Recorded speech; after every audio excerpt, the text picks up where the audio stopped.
துரைப்பாண்டியன் பின்னால நம்ம பத்திரிகை துறை நண்பர்கள்ட்ட பேசும்போது சொன்னாங்க, இவர் தேவையில்லாம ஒரு புத்தகம் எடுத்து போய் அந்த புத்தகத்துல கொம்பு தூக்கிங்கிற ஒரு பேர் வந்து, அதுக்கு பிறகு தான் சிவசுப்ரமணியம் இத பிடிச்சு டெவலப் பண்ண ஆரம்பிச்சாரு. இவர் புத்தகம் எழுதாம இருந்திருந்தா என்னுடைய சோர்ஸுக்கு இன்னைக்கு வரைக்கும் அந்த பிரச்சனை இருந்திருக்காது.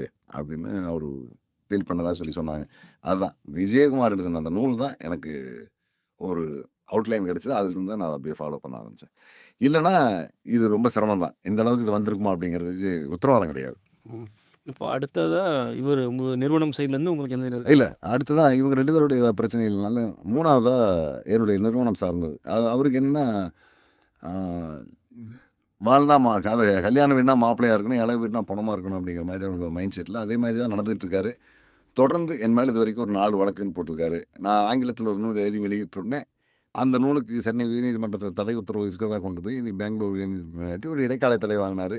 அது ஒரு 7, 8 மாசம் நடந்தது. நடந்ததுக்கு பிறகு அந்த இடைக்கால தடையை உடைச்சிட்டான். அதுக்கப்புறம் அப்பீலுக்கு போயிருக்காரு. அதுவும் அங்க தள்ளுபடி ஆயிடுது. அது எது சம்பந்தமான? வீரப்பன் தொடர்பான அந்த நூல் தான். இது அதாவது அடிப்படையில குறைந்தபட்ச அறிவோடு இல்லாம, ஒரு செய்திக்கு காப்புரிமை கேட்கிறார். வீரமான முன்னோனியில் இருக்க செய்தியை எப்படி நம்ம இதணும் காப்பிரைட் கிளைம் முடியும்? நீதிமன்றத்தில் சொல்லிட்டாங்க. ஃபோட்டோ வேணா காப்பிரைட் கேட்கலாம். செய்திகளை காப்பிரைட் கேட்க முடியாது. எல்லா இடங்கள்லையும் வந்ததுதான். நீதிமன்றத்தில் ஆவணமா இருக்கிறது. அவரு இவங்ககிட்டயும் பேசியிருப்பாரு, இன்னொருத்தர்கிட்டயும் பேசியிருப்பாரு, பல பேர்கிட்ட பேசியிருப்பாரு. அவங்கவங்க கேட்டதை அவங்கவங்களுடைய வெர்ஷன் சொல்லுவாங்க. அதுக்கெல்லாம் காப்புரிமை கிடையாது. நீங்க ஃபோட்டோ மட்டும் காப்பி இருந்தால் அதை மட்டும் கிளைம் பண்ணுங்கன்ட்டு